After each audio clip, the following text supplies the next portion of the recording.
What is up, guys? It's Johnny1125 here, back with another video. I'm gonna sit my phone down. Alright. Today, I'm gonna be doing a DVD review on Wrestlemania 23. As you can see there's your cover. You got John Cena versus Shawn Michaels, Batista versus The Undertaker, Hair versus Hair, Bobby Lashley versus Umaga, Vince McMahon versus Donald Trump, with Stone Cold as a special guest referee. Like I said, that's the front. That's the back. Pretty cool picture of Cena there at the bottom. And you see McMahon getting his head shaved. You got all your matches. Anyways, let's get started. It's a 2-disc set, as you can see.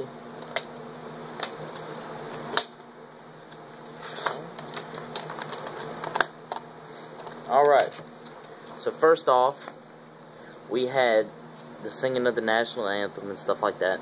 The 8-man Money in the Bank battle ladder match between Jeff Hardy, King Booker, Finlay, CM Punk, Mr. Kennedy, Matt Hardy, Randy Orton, and Edge. Honestly, this was probably one of the best, if not the best match the whole night. It was my favorite, especially. You know, a lot of interesting things happened, you know, with Edge throwing the step ladder into the face of CM Punk. And this was right when CM Punk first started. And Edge took that step ladder and threw it right in the face. And I mean, it busted him open and everything. It was pretty intense. But nothing was as intense as the infamous leg drop off the top of the ladder onto Edge from Jeff Hardy. That put Edge through the ladder, and they had to cart Edge out. So, you know, that was pretty intense. But Hornswoggle ended up getting involved, trying to get the briefcase for Finlay. Kennedy ended up fireman's carrying him off the top of the ladder. And then CM Punk, in that time, tried to get to the top.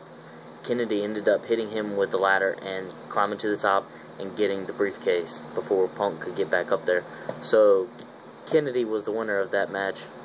And, I don't remember him cashing in.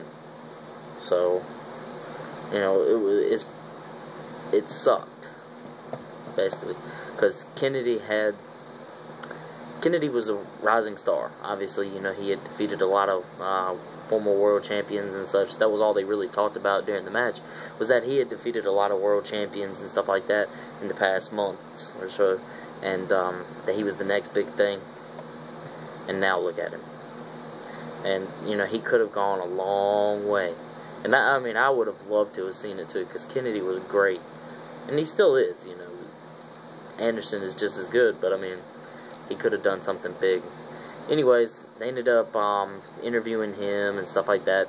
The next match was the Kane versus Khali match. Nothing special. Kane picked up and slammed Khali. That was probably the biggest thing that happened. And then he went and got a chain from under the rope from his movie See No Evil. And Khali ended up choking him out with it after the match. Khali ended up winning. The next thing that happened, Crime Time had a dance party with Eugene. And they were trying to cheer him up because he got his head shaved. So they brought in Extreme Expose. Excuse me. Which was Kelly, Layla, and Brooke Adams, also known as Miss Tessmacher in TNA. And, of course, you know, they started dancing and stuff like that. Slick came in. Steamboat was in there. Sergeant Slaughter, Dusty Rhodes, Mae Young. A bunch of them you know, it was a whole big thing. Anyways, the next match was the United States Championship match between MVP and Chris Benoit. And that was the second year in a row that Chris Benoit defended the United States Championship, because at WrestleMania 22 he defended it against JBL, but he faced MVP. It was a pretty good match. Benoit ended up getting the victory with the diving headbutt. And, you know, next match was... Oh, they had a segment with Donald Trump and Miss America. And the Boogeyman came in and was like, I'm the Boogeyman and I'm coming to get you. And the only person he scared was former Miss America, and Trump was on the phone and he was like, "You wouldn't believe these people," you know. It was kind of funny. But anyways, then they, you know, gave a round of applause for the WWE class of 2007, which included Nick Bockwinkel, the Wild Samoans, the Original Sheik, Jr. Jim Ross, Jerry the King Lawler, Mr. Fuji, Mr. Perfect, and Dusty Rhodes. And I think that was everybody. I didn't go back and check. I just wrote down the ones but I think that was it. Then you had the World Heavyweight Championship match between Batista and The Undertaker.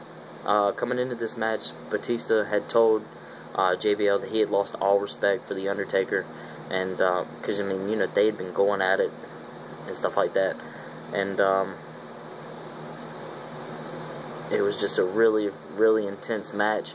You know, everything was at stake for The Undertaker, you know, obviously with the streak and stuff like that, and they had taken a poll before the match that said who you thought was going to win. 81% was for The Undertaker. So that 81% is pretty smart, because Undertaker ended up winning and becoming the new World Heavyweight Champion. Next was the ECW Originals versus the New Breed. The Originals was Sandman, Sabu, Tommy Dreamer, Rob Van Dam. The New Breed was Marcus Corvon, Kevin Thorne, Matt Striker, and Elijah Burke, also known as the Pope. And, you know, obviously, the Pope was in there doing the Tommy Dreamer, you know, mocking him all the time and stuff like that. ECW Originals came through the crowd like they normally would, you know, stuff like that. I thought Sabu was going to knock a guy out or something. Nothing really big happened in the match, but I mean, overall it was a pretty good match. Rob Van Dam ended up getting the victory for the team, and that was the first time that ECW had competed in a match at WrestleMania. Next, we have the announcement of the WrestleMania 24, which would be in Orlando, Florida. Then we had the hair versus hair match, Bobby Lashley versus Umaga. This was the first time that an ECW champion had competed at WrestleMania. You know, that was the main stuff that they brought up. Bobby Lashley ended up winning. It was pretty intense.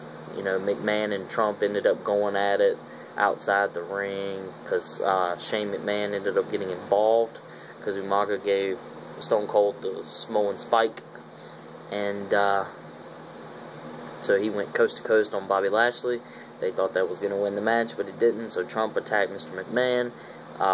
Later on in the match, anyways, Bobby Lashley ended up picking the victory. They ended up shaving McMahon's head after he tried to run, and Bobby Lashley went halfway up the ramp to get him, and so they shaved his head. And when they came back, Stone Cold got some beer. He gave one to Donald Trump, toasted him, and stunned him. Thanks for coming, Mr. Trump. Next, we had the recap of the Lumberjack match between Ric Flair and Carlito versus Gregory Helms and Chavo. That was a dark match before the night. Carlito ended up hitting the backstabber, I believe that's what he called it. And they ended up picking up the victory. So, I mean, they didn't really show anything other than that, and he and Ric Flair hugging. That was pretty much it. Then you had the Women's Championship Lumberjill match between Ashley and Melina. Oh, I had a hard time picking my jaw up from this. You know, the whole Divas thing is a whole different story now, because I understand, you know, Triple H is trying to eliminate it and everything, but man, I can't really say anything else. They were just, you know, Tori Wilson, Maria, Candice, Ashley Mazzaro, Melina, the Trinity girl from ECW that was with Deuce and Domino. But no, it wasn't Deuce and Domino. She was with somebody, and she was in ECW, but Trinity was bad. Anyways, Melina ended up winning. Ashley wasn't really happy about it, but, you know, it happens. Then, on the second disc, all that was on the first disc, and on the second disc, was the WWE Championship match between Shawn Michaels and John Cena. Obviously, with Cena having the epic entrance, Shawn Michaels came out to DX music, which was kind of weird. You know, I would expect him to coming out to his own stuff because, you know, he was competing singles. But anyways, Cena came out in the Mustang, had that epic entrance where he broke through the glass wall, and then he came out real focused. And when the match first started, it was just a kind of a standstill, and Shawn Michaels told him, you know, come here, and they talked for a second or two, and Michaels extended his hand. Cena looked at him and said, really? You want me to shake your hand and not think that you're going to super kick me in the face?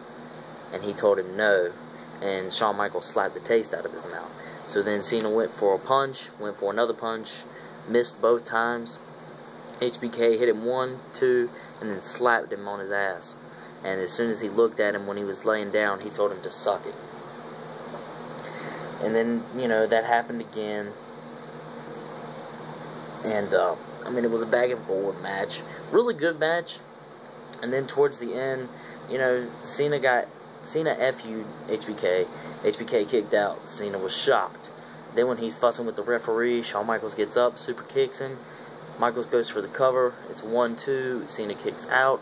They're both laying there. They get to a 9 count, and they're like pushing. They're like holding each other up. So like they're pushing up against each other, holding each other up, and ends up Cena goes for the STFU, and he pulls back really, really hard. Shawn Michaels is sitting there, you know, struggling to hold up, and then finally he just taps out. Cena retains the gold, and that is your pay-per-view.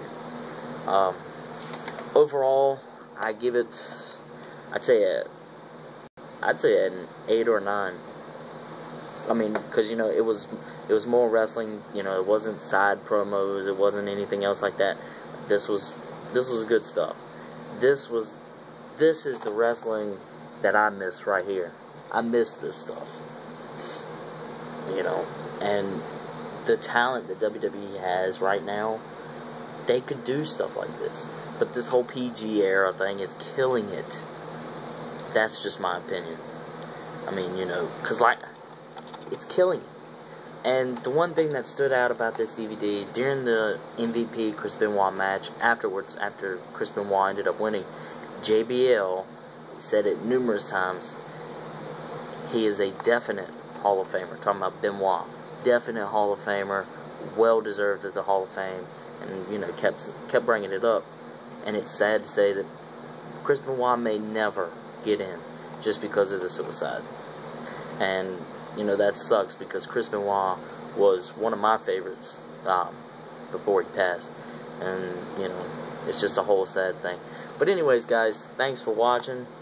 This has been a WrestleMania 23 DVD review. I will have more coming up. Got a few unboxings on the way. Stay tuned, because I'm telling you, I'm going to be active. So anyways, guys, thanks for watching. Subscribe, like the video, leave your comments down below, and see you in my next video.